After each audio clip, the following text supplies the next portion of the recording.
Assalamualaikum warahmatullahi wabarakatuh. Selamat siang semuanya. Terima kasih banyak karena telah menyempatkan waktunya untuk mengikuti presentasi pada siang hari ini.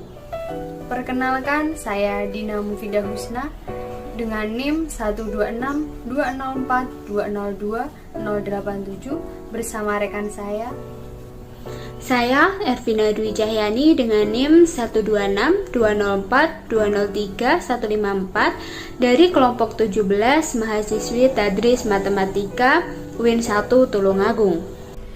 Dan dalam kesempatan ini kami akan berbicara mengenai keterampilan menutup pelajaran. Adapun subbab yang akan kami bahas pada hari ini yaitu yang pertama hakikat menutup pelajaran, yang kedua tujuan menutup pelajaran, yang ketiga prinsip menutup pelajaran, dan yang terakhir yaitu komponen atau unsur dari menutup pelajaran. Untuk pembahasan yang pertama adalah hakikat menutup pelajaran.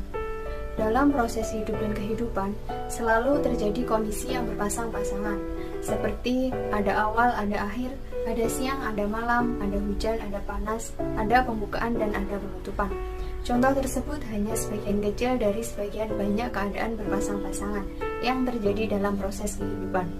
Kondisi tersebut terjadi atau dilakukan pula dalam kegiatan pembelajaran. Pada awalnya, seorang guru memulai dengan membuka pembelajaran, kemudian dilanjutkan dengan kegiatan inti pembelajaran, dan diakhiri dengan kegiatan menutup pembelajaran. Dari rangkaian tersebut dapat disimpulkan bahwa menutup pelajaran merupakan suatu proses atau aktivitas yang dilakukan oleh guru untuk mengakhiri pembelajaran. Dan dari kegiatan berakhirnya pembelajaran tersebut, pihak yang berkepentingan, terutama guru dan siswa, dapat memperoleh gambaran tentang hasil yang dicapai. Ada dua unsur penting dalam menutup pembelajaran. Yang pertama, kegiatan mengakhiri pembelajaran, yaitu merupakan suatu kegiatan yang menandakan telah selesainya kegiatan pembelajaran dari satu unit pembelajaran tertentu atau program tertentu. Yang kedua, memberikan gambaran tentang hasil yang dicapai. Dari dua penjabaran di atas dapat disimpulkan bahwa dalam kegiatan menutup pembelajaran ada proses yang harus dilakukan, misalnya dengan memberikan tugas yang dapat memberikan gambaran kemampuan siswa dari hasil yang dicapainya, memberikan tes lisan maupun tulisan, mengadakan refleksi dan lain sebagainya yang sesuai dengan maksud dari kegiatan menutup pembelajaran tersebut. Untuk selanjutnya, saya akan membahas tentang tujuan dari menutup pelajaran. Kegiatan menutup pembelajaran tidak cukup hanya melalui kegiatan yang bersifat administrasi seperti penyampaian pengumuman, memberikan tugas, lalu berdoa, dan salam. Menutup pembelajaran harus diarahkan pada sasaran atau tujuan yang jelas dan memiliki makna yang lebih luas. Dari penjelasan singkat pengertian menutup pembelajaran seperti yang diuraikan sebelumnya, maka kegiatan menutup pembelajaran antara lain bertujuan untuk yang pertama, untuk memberikan pemahaman yang utuh terhadap materi pokok atau kegiatan pembelajaran yang telah dilakukan. Yang kedua yaitu memantapkan pemahaman siswa terhadap materi pokok atau kegiatan pembelajaran yang telah dilakukan. Yang ketiga yaitu untuk mengetahui tingkat pencapaian hasil pembelajaran yang telah diperoleh siswa sekaligus berfungsi sebagai umpan balik bagi guru, dan yang terakhir yaitu untuk memberikan tindak lanjut yang diperlukan sesuai dengan proses dan hasil pembelajaran yang telah dicapai oleh siswa.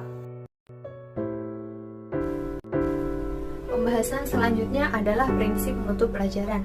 Prinsip menutup pelajaran harus diorientasikan pada tujuan dari menutup pembelajaran itu sendiri, yakni mengantarkan siswa agar dapat memahami secara utuh tentang materi yang telah dipelajari, serta dapat mengetahui tingkat capaian hasil belajarnya.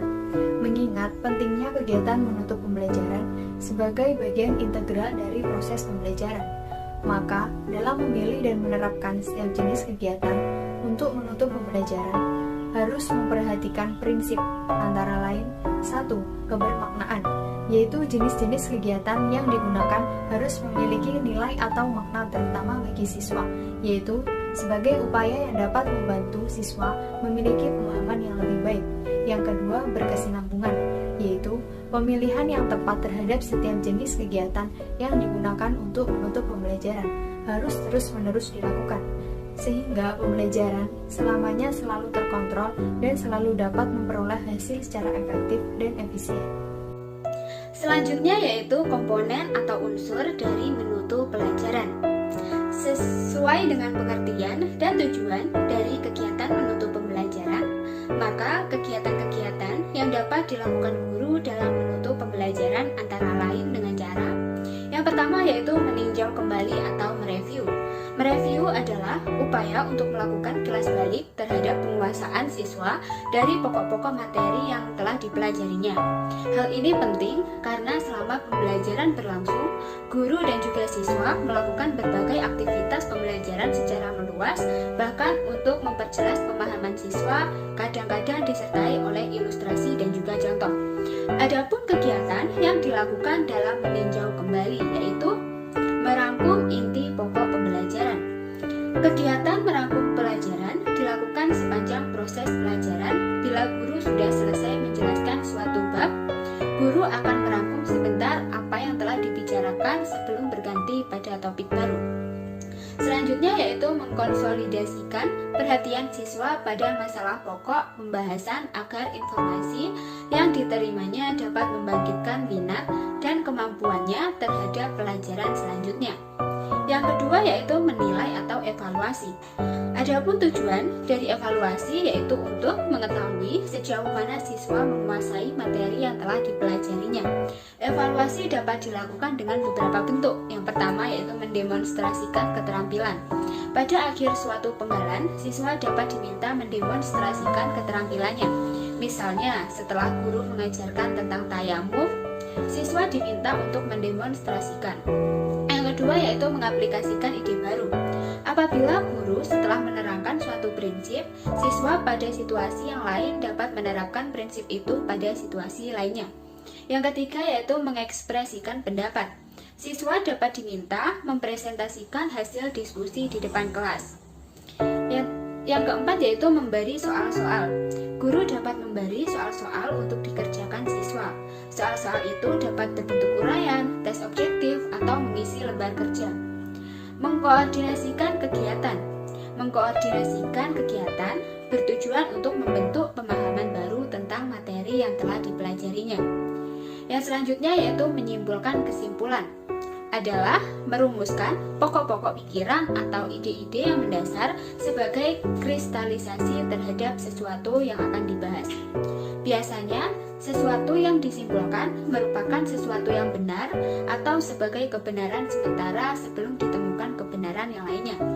Dengan membuat kesimpulan, diharapkan para siswa memiliki pemahaman yang utuh terhadap hasil pembelajaran yang telah dilakukannya.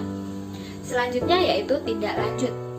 Kegiatan tindak lanjut yaitu upaya menindaklanjuti terhadap kegiatan pembelajaran yang telah dilakukan.